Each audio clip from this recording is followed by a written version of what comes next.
Welcome back into another episode of the Spaceman 2.0 Phoenix Truth Rising Show. Here to help you grow in the knowledge and wisdom of truth, and the truth will set you free. And therefore, exposure of the Illuminati's plan of world conquest is the death knell to the New World Order. So with that being said, let's get back on into Through Darkness into Light, Endless Cycles of the Divine Plan, Volume 1 by Georgius Sears HATONN and his scribe Dharma, a Phoenix Journal. With that being said, thank you to all my subscribers, and please like and share. Put that notification bell on so you don't miss an episode. And thank you to all comments by my subscribers, and anything you do say, I do appreciate it and take it into consideration. So with that being said, let's get back on into Divine Plan Volume 1. So continuing on more about the photon belt and what the Sumerians say about our solar system and how it was formed. Sterilization will occur. Next, bugaboo. One of the major reasons why the government will not allow you to be told of the upcoming photon belt is because sterilization of the species will occur through exposure to the rays for ones who are exposed without protection. This will cause a massive drop in offspring in the immediate upcoming generation of population. How better to snuff out the prospective next generation? There simply will only be the select few who will be able to have children. This is why the Revelation prophecies state that it will be most bad for ones who are with child. The mutations will abound in the first birthing of already forming bodies and recently conceived babes. There will be massive spontaneous abortions and malformed births, most of which will not survive, and in the hardships upcoming will perish. There will be a massive annihilation of any surviving mutants. Again, Chellas, you become angry with me. Do you think I make up these tales to give you on scare night at the movies? The prophecies have been before you since the beginning of your planet. This is, however, why I suggest that as you move into the photon belt, you must also have the facilities for protection of your bearing, cattle, fowl, etc. Most will fare all right on their own, but they too shall become sterile if left to exposure of great magnitude for a long period of time until adjustment can be accomplished. This would be necessary at any rate, for the planet would be overrun by animals and the species of human would be destroyed in time. Damage to brain function. Next, bugs in the boo. The rays will destroy the brain functioning if not protected. If you cannot imagine a planet filled with dying, blind, and totally insane persons, I suggest you begin to do so now. Just as with continued doses of radiation, the brain cells are killed off, and you will surely be back to a planet of dying humanity who can function only at caveman level, if that efficiently. This is as much the reason for dark ages as anything that happens to a planet. This is what would psychically depopulate a planet in the natural order of things. This is why man could save cells but will not. Good news? Bad news? No, it just is news. It should not be news, for it is as old likewise as the beginning of the planet. Back to planets and studies. Taking up again with snowflakes, let us continue.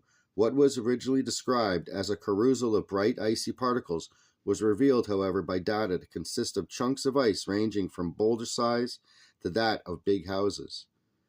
You are seeing a sea of sparkling ice, said JPL scientists. The ice at some primordial time had been liquid water. By the way, these are the same scientists who tested the material left by Samjaze and Pleiadians with Billy Meyer and lost the samples. The several larger moons of Saturn at which the three spacecraft took a look appeared to have much more water, and not only in the form of ice. It was reported in 1979 that the group of inner moons of Saturn, Janus, Mimas, and Enceladus, Tethys, Dione, and Rhea, appeared to be icy bodies consisting largely of ice. It was confirmed in 1980 that these inner satellites, as well as the newly discovered moonlets, were spheres of ice. On Enceladus, which was examined more closely, the indications were that its smooth plains resulted from the filling in of old craters with liquid water that had oozed up to the surface and then frozen. It was also revealed that Saturn's outer moons were ice-covered. The moon Iapetus, which has puzzled astronomers because it showed dark and bright portions, was found to be coated with water, ice, in the bright areas. Voyager 2 seemed to confirm in 1981 that Iapetus was primarily a ball of ice with some rock in its center. The data von R. Eschleman of Stanford University concluded indicated that Iapetus was 55% water, ice, 35% rock, and 10% frozen methane. Saturn's largest moon, Titan, larger than the planet Mercury, was found to have an atmosphere and a surface rich in hydrocarbons, but under them there is a mantle of frozen ice, and some 60 miles farther down, as the internal heat of this celestial body increases, there is a thick layer of water slush. Further down, it is now believed there probably exists a layer of bubbling hot water more than 100 miles deep. All in all, the Voyager's data suggested that Titan is 15% rock and 85% water and ice. Is Saturn itself a larger version of Titan, its largest moon? Well, you could wait for future missions and see what they provide, or you can turn and study the Sumerian texts and know now. It's up to you. Jupiter has water. Jupiter was investigated by probes called Pioneer 10 and Pioneer 11, and by the two Voyagers according to your public information allowed sharing with you in some portion. The results indicated that there were no differences than found at Saturn. The giant gaseous planet was found to emit immense amounts of radiation and heat and to be engulfed by a thick atmosphere that is subject to violent storms. Yet even this impenetrable envelope was found to be constituted primarily of hydrogen, helium, methane, ammonia, water vapor, and probably droplets of water. Somewhere farther down inside the thick atmosphere, there is liquid water, the scientists have concluded. As with Saturn, the moons of Jupiter proved more fascinating, revealing, and surprising than the planet itself. Of the 4 Galilean moons, Io, the closest to Jupiter, revealed totally unexpected volcanic activity. Although what the volcanoes spew is mostly sulfur-based, the erupted material contains some water. The surface to Io shows vast plains with troughs running through them, as if they had been carved by running water. The consensus is that Io has some internal sources of water.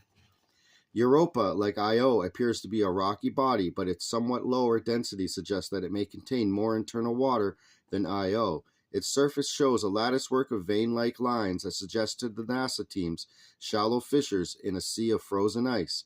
A close look at Europa by Voyager 2 revealed a layer of mushy water ice under the cracked surface.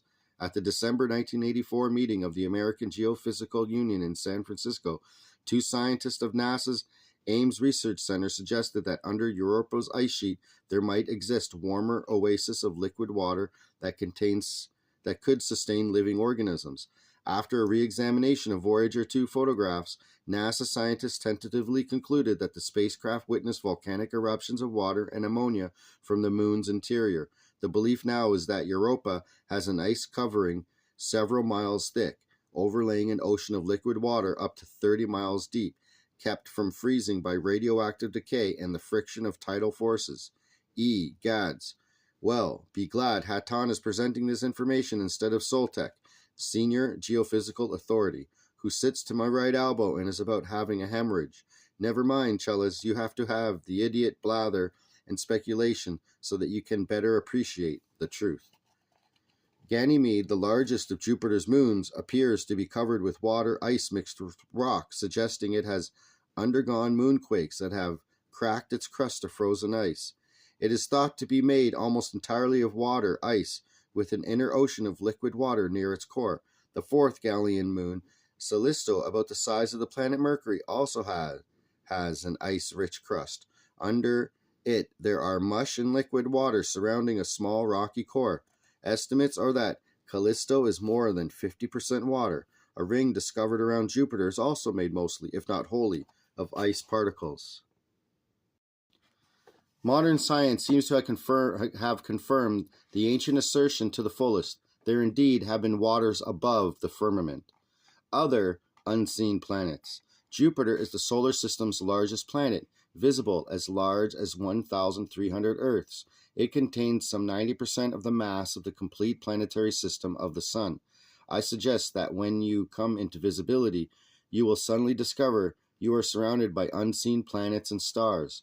These ones would have been totally obscured by photons through which your vision was incapable of witness.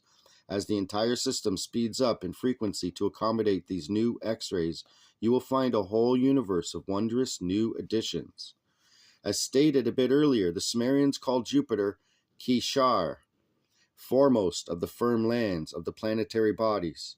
Foremost, from whose perception might that be written? Saturn, though smaller than Jupiter, occupies a much larger portion of the heavens because of its rings, whose disk has a diameter of 670,000 miles. The Sumerians called it Anshar, foremost of the heavens. Foremost, from whose perception might that be written? Ah, so. Evidently, these Sumerians knew what they were talking about. Let's look at your sun. When you can view the sun with the unclothed eye, say at dawn or at sunset, it appears to be a perfect disk. Even when viewed with telescopes, it has the shape of a perfect globe. Yet the Sumerians depicted it as a disk with triangular rays extending from its round surface. Why? That's very interesting. Now we come to know of some things about the Freemasonic symbolism. In 1980, astronomers of the High Altitude Observatory of University of Colorado took pictures of the sun with a special camera during an eclipse observed in a location in the country of India. The pictures revealed that because of magnetic influences, the sun's corona gives it the appearance of a disk with